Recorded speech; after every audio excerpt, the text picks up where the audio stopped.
Live at Evolution, it's Cannabis Common Sense, the show that tells you the truth about marijuana and the politics behind its prohibition. And now, here's the host of the show, Paul Stanford and Paul Loney. Hello, and welcome to another exciting edition of Cannabis Common Sense, the show that tells you the truth about marijuana. Our show is a production of our political committee that's Campaign for the Restoration and Regulation of Hemp. And we are the sponsors of an initiative petition, the Oregon Cannabis Tax Act, right here. It's an initiative petition that our fellow Chief Petitioner and Treasurer Paul Loney will describe now. Thanks, Paul, and hello, everyone. The ballot title that we have for the Oregon Cannabis Tax Act is Permits Sale of Marijuana to Adults Through State Liquor Stores. The yes vote permits state licensed cultivation, sale of marijuana for medical purposes and to adults. The summary, which is quite comprehensive and quite good, so I'll read it here to you folks. Hope you don't mind that. Replaced with state local laws on marijuana except for driving under the influence of intoxicant laws. Directs the Oregon Liquor Control Commission to license marijuana cultivation by qualified persons and to purchase entire crop. Commission sells marijuana at cost to pharmacies and medical research facilities for medical purposes and to qualified adults for profit through state liquor stores. 90% of the net proceeds go to state general fund, smaller percentages for drug abuse, education, treatment, promotion of certain hemp products. Bans sales to and possession by minors. Bans public consumption except where signs permit and minors barred. Provides penalties.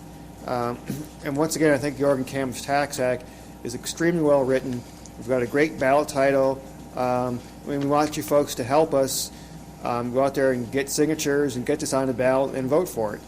And what's our phone number, Paul? The phone number is, and we're waiting to take your call right now, even though you might get voicemail, it's 235-4606. Now that's in the Portland area. If you're outside the Portland area, you need to dial 503-235-4606.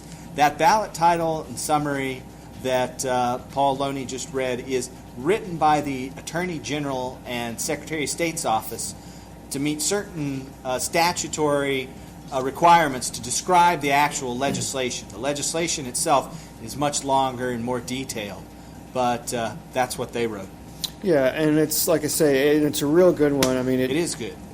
We keep the driving under the influence of intoxicants laws because we all believe in, at least all of us who are volunteering for the Oregon Cannabis Tax Act, that you shouldn't drive under the influence of anything. And so we want to make sure those laws are in there. We don't want anybody to say that, we're promoting irresponsible use. We are, and not at all. We are promoting responsible use of cannabis. And it directs the Oregon Liquor Control Commission to license marijuana cultivation for qualified persons and for them to purchase the entire crop. And that's, the regulation. It's a well-regulated system that it can't go awry, that, it limit the black market, or if not totally wipe out the black market. Yeah, I think it would pretty much eliminate the black market. Maybe not entirely, but I'd say 99.9% of the black market would be gone. It would license people to grow the drug for sales to the Oregon Liquor Control Commission. The Oregon Liquor Control Commission would then put it in their state liquor stores, and also the liquor stores would put it in local bars and shops that have a license that bars the entry of minors so that people under 21 couldn't come in to a place where marijuana was being smoked anymore. Then they can go into a bar where that's serving hard liquor drinks or things like that. It would be very similar to that. And it would tax the recreational sales of marijuana through these liquor stores and bars, but it would allow untaxed medical marijuana prescriptions to people through pharmacies so that sick people can get the medicine they need. Marijuana is a very useful medicine in many different conditions. It's been used for medicine going back over 6,000 years. The oldest written texts that talked about different medicines, one of the Vedas from northern India, mentioned marijuana for many different ailments. Yeah, it's all throughout recorded history that we have. All societies have used cannabis as a medicine because they've all found it to be such a wonderful medicine. Even in this century here in the U.S., we've used it as a medicine. At the beginning of the century, all through up to the 1920s, it wasn't until marijuana prohibition came in that we stopped using it as a medicine. And even now, of course, the federal government allows a few people to use it as a medicine. Before they put a stop to it, but it's people have to use the entire herb instead of just the pill form that the government says will work. Yeah, the pill form is just one component of marijuana, and there are at least 3 other medicinal components in marijuana outside of the pills. What the pills have is THC, or tetrahydrocannabinol. That's sold under the brand name Marinol, and that is just one of the components, the THC. There's also CBD and CBC and a couple of others. CBD is it's a dilator, lowers blood pressure, it stops infections, and it dilates bloodways, so it lowers blood pressure, and bronchial passageways. So that's one of the reasons that it's been useful as a treatment for asthma. Even though smoking something doesn't seem like it would be good for asthma, it is in fact been used traditionally for asthma because it dries up the liquids and it also dilates or makes larger the passageways. And then there's CBC, cannabichromene, that's an antispastic agent. It's not psychoactive at all, the way THC and CBD are both psychoactive, give you a response that makes you high. But CBC isn't, and it's an antispastic agent that stops tremors. People with multiple sclerosis or other problems find it very, very useful. Yeah, it just goes to show that there's these multitude of active agents in cannabis, and it falls along with a lot with what herbal medicine people talk about when they say you have to take the entire herb for medicine. That naturopaths talk about taking the entire herb for the medicine and not just one single component, which what they want you to do with Marinol, because this plant has evolved through literally thousands of years. And so everything's together, and we've used this medicine that way forever because one part balances out the other. Because you have an antispasmodic, but you need to be able to transport that to all parts of your body, and so when it dilates it gets the blood flowing much more smoother through the body. It transports it to all parts of the body, to the muscles easily. A lot of these drugs that we take from the chemical pharmaceutical industry, the problem is, how do we get it from our stomachs, if we swallow it, to our muscles? And that's the hardest part they have, is doing that, or some drugs we inject, whatever. That takes a little quicker, but normally we just swallow all of our drugs from the pharmaceutical industry, and it's not the same thing as inhaling something, because it meets that blood interface in the lungs, and then very easily is transported in a very smooth route through the entire body. That's true. And when you look at Marinol, which is just that single component THC, it doesn't have the full effects of the entire herb. When you look at that pill, the small ones, they're 250 milligram ones, are $6 each in pharmacies. And the larger ones, 1,000 milligrams, those are $15. Now, if you're suffering from chemotherapy as a treatment for nausea, and you have, for cancer, you have nausea, you're going to throw up 2 or 3 of those pills before you get it down. And once you finally do get one of those pills down, because it has to go through your intestinal tract, it takes up to an hour to take effect, where about less than a dime, maybe a nickel's worth of marijuana in a legal environment, that two puffs, and you don't throw up those puffs, obviously, and you've lost the nausea. You're not throwing up. You're not in agony anymore. And that's what the prohibition of marijuana as a medicine is doing. In California and Arizona, they passed medical marijuana initiatives overwhelmingly. And the federal government has come in and said that they're going to stop doctors from letting that go into effect. Well, OCTA was written specifically to be upheld in federal court so that the federal government can't stop it from taking effect. And by doing that, we think that will allow patients to access medicine much more reasonably through pharmacies. Exactly. We're going to, through Oregon Cannabis Tax Act, we're going to say, folks, it's going to be sold at cost to patients, to people who have prescriptions from, their doctor, and so the doctor can, treat the whole patient and not have to worry about, are you able to get the stuff illegally? Because there are doctors out there who will tell their patients with multiple sclerosis that they have to, I can't give it to you and I can't really write it down, but you really should try and, smoke some cannabis because it has beneficial effects for people with multiple sclerosis. And those people, if they can smoke the cannabis, they can live productive lives, and they have no problems holding down jobs and taking care of their family, taking care of their home, driving a car, and all the rest of it.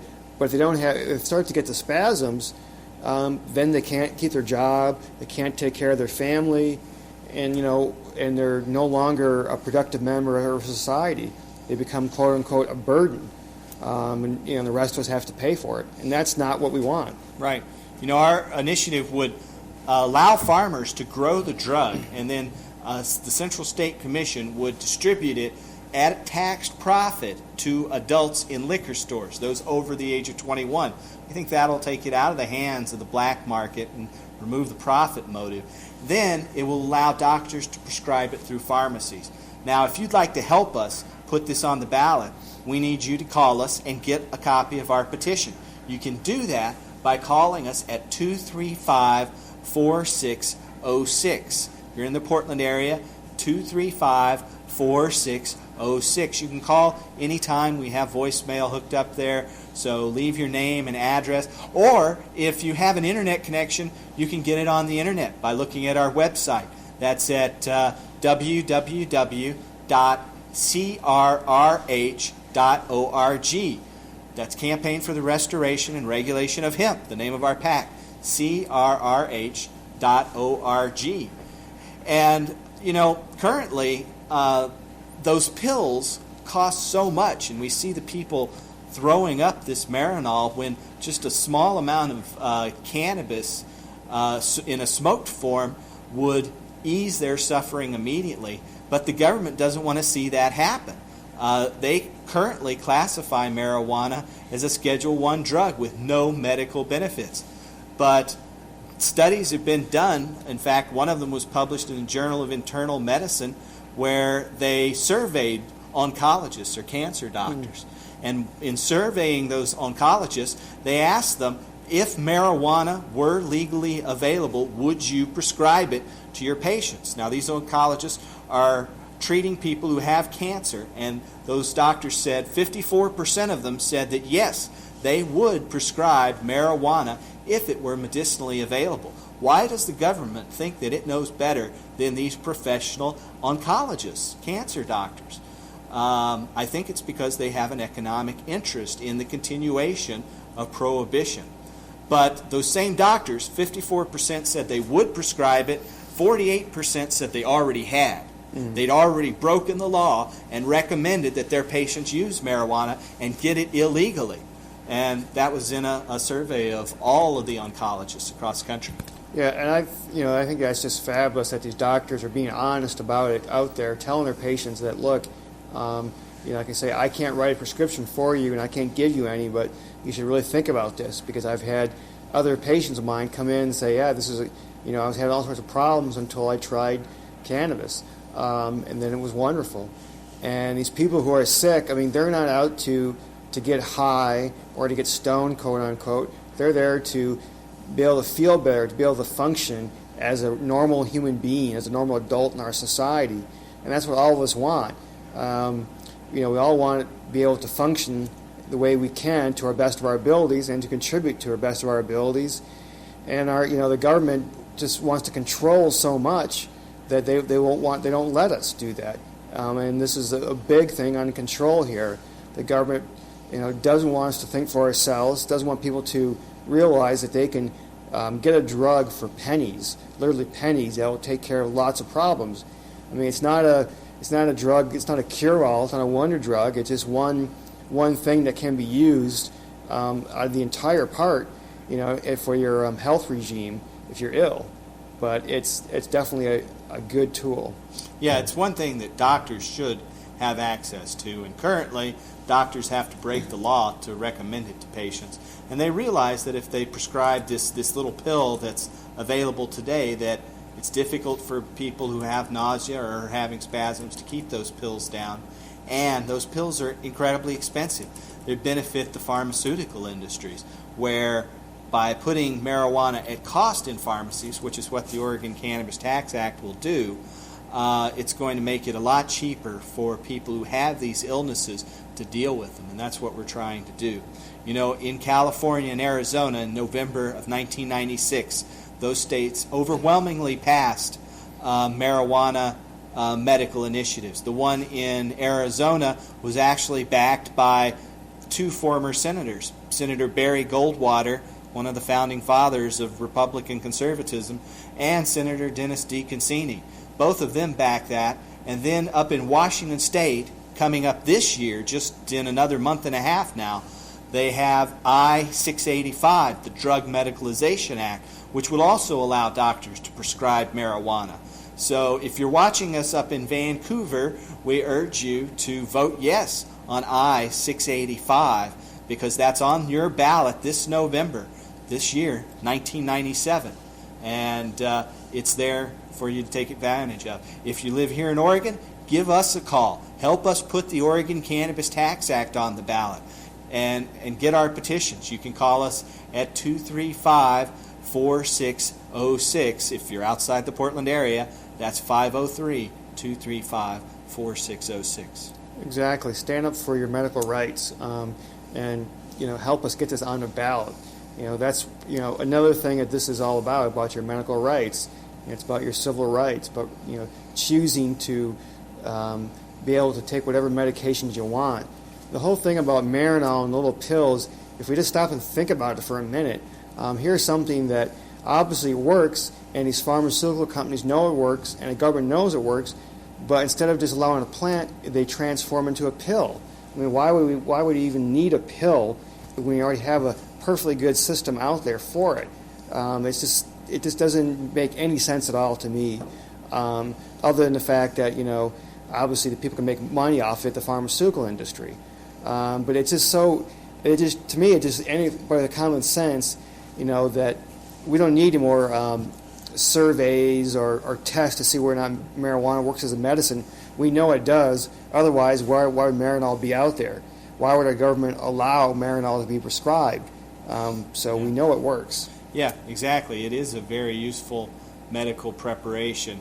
And like Paul Loney just pointed out, it's quite hypocritical to say it doesn't have medical effects when they allow this pharmaceutical pill that's so expensive to be out on the market, when the inexpensive herb could replace it.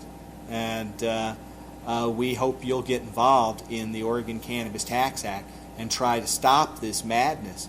Help us put this on the ballot by giving us a call today, right away, at 235-4606. Yeah, it's just amazing. I mean, if you do any kind of research at all out there, what the benefits are in Jamaica, where there's a lot of Rastafarians that smoke a lot of cannabis, as part of their religion. The women there, they have better childbirths. They have less time in labor. Their babies come out weighing more, which is always a good sign. Doctors say, it's always good when when babies weigh more. It's a sign of a healthy baby. These Rastafarian women, they have shorter labors, lot less traumatic, lot less incidences of having to do cesarean sections. Their babies are healthier when they're born. less problems in the first few months of their lives that that you hear about with other babies, and it's just amazing. And there, where these people consume what the rest of us probably think is an obscene amount of cannabis, but they don't have any problems with it. Yeah, the Rastafarians are known to smoke ounces, maybe even 4 ounces a day if they have access to it. They smoke it in large cigars and quite frequently, and they find that doesn't have a bad effect in the studies they've done in Jamaica. And they've done some pretty significant in-depth studies in Jamaica, a couple filling up a couple of books. So to say that there isn't research showing that medical marijuana is beneficial is just a lie, and it's a self-serving lie by those who say that, because they want to make more money. I mean, when you look at the Marinol pills that are out there today, they're obscenely expensive. $15, up to $15 for a pill, which would be a nickel's worth of marijuana. So you can see the economic incentive they have to keep doing what they're doing. Yeah, it's just a huge incentive. And, the fact that with the Rastafarian women down there in Jamaica, I mean, they're taking the dosage in the way that a naturopathic doctor would want you to, or any doctor, if they stopped and thought about it. Everybody down there, they smoke it at their own pace. It's not like, okay, I'm going to smoke, this huge amount in the next half an hour. No, you just do it at your own pace, and everybody has their own pace. It depends on your own body. And so it's a very good delivery system, because they know what their body is going through at that moment and what it needs and what it doesn't need. And there, with the British government controlling Jamaica for so long down there, they did all sorts of research, because they were worried about cannabis getting into Britain. And, like Paul said, there was no problems down there at all. And they've had very few problems back in Britain itself when cannabis got back there big time. So it was a very, very benign substance in so many ways, but it's also very helpful benign substance, if that's not an oxymoron. Yeah. There's actually a new study that's being done in Britain to examine the anti-spastic qualities of cannabis, how it stops people who are undergoing convulsions and spasms from things such as multiple sclerosis. Specifically, it is a test of multiple sclerosis patients that's just beginning in Great Britain.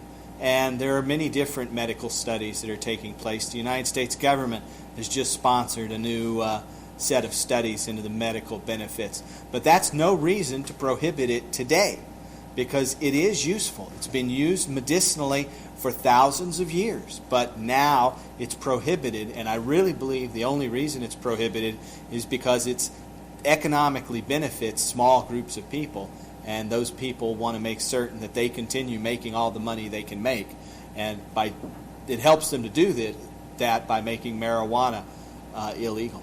Exactly. It would take away another profit center for them if all these drugs were no longer available, or people wouldn't buy these drugs, so they could easily go down to their local pharmacy and pick up medicinal marijuana.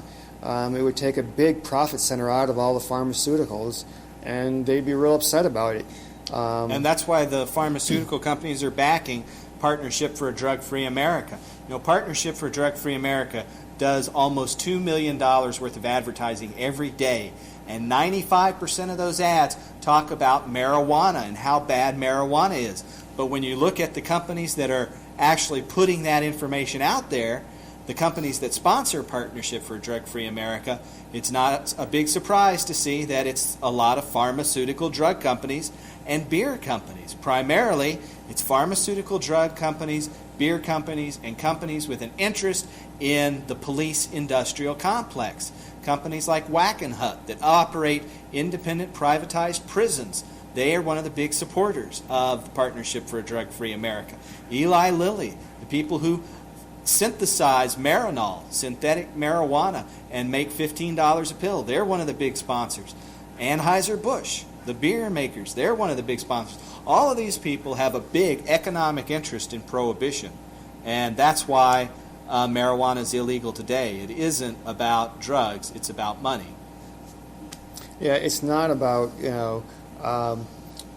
the evils of marijuana, the evils of cannabis. It's about civil rights and civil liberties. It's the freedoms that we have out there for us, and be able to choose our own medicine, choose our own recreational drugs, choose our own products that we can grow. And the Oregon Cannabis Tax Act will allow us to do that. So give us a call at 503-235-4606. That's 503-235-4606, and we can send you out petitions today.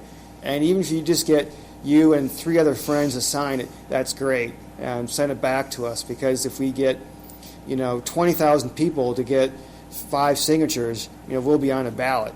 And it's just everybody knows 5 people who can sign a petition. We will sign this petition, and just to get it on a ballot. That's what we're asking, is to have a choice in the ballot in November 1998.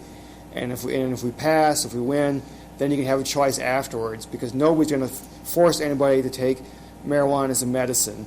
We won't be. Marinol will still be there for those who want to pay that big bucks, but for those who don't, marijuana will be there as a medicine, and that's all we're asking. And that's all we're hoping that you'll help us and join us doing that. Yeah, the Oregon Cannabis Tax Act would allow medical marijuana and prescriptions through pharmacies with doctors. It would also allow people to grow their own. It would limit the recreational use to those over the age of 21, and it would raise hundreds of millions of dollars in taxes. It would also legalize industrial hemp, because marijuana, cannabis, hemp, produces more fiber, produces more protein, produces more oil than any other plant on our planet. And I truly believe that's another one of the key factors that marijuana is illegal for today. It would produce more of these products, and the companies that produce those don't want to have to compete with hemp. So we want to urge you to give us a call, get the petition, get some signatures. It might be intimidating, because on these petitions there are 15 signature lines. You don't have to fill up the whole petition, though. In fact, if you just want to sign one name on there and send it back in to us, please do. But once you've gotten your signatures, don't hold on to them. Send them back in to us right away. We will hopefully turn this in early. We have until next July of 1998 to get the signatures, but we want to get them in as soon as possible. So give us a call, get the petition. That's at 235-4606. If you're outside of Portland, it's 503-235-4606. Or look on our website at www.crrh.org. I'd like to take just a moment to thank Lanny Swerdlow and Evolution Nightclub for helping us put this show on the air and taping it. Lanny and Evolution in downtown Portland have been some of our biggest supporters, and I'd like to take just a moment to thank them for they tape the show all at their own expense and get it out there and put it on the air, and we're very grateful for their help in doing this and getting the word out to you. That's right, because we're all volunteer, and that's what's going to make it happen, is the volunteer power out there. So please join us, and give yourself some more freedoms today. Yeah, I'd like to also thank you for watching our show. This has been another exciting edition of Cannabis Common Sense. I hope it's been informative. In final closing, we want you to give us a call. Get our petitions at 235-4606. That's right, and we'll even send the petitions in a brown paper wrapper so that won't have our name on it if you don't want it. That's right. It doesn't say anything that is incriminating, so you don't have to worry about who sees it. You won't know who it's from until you open it. So thanks for watching, and hope we tune in next week. Thanks. Thanks, Paul.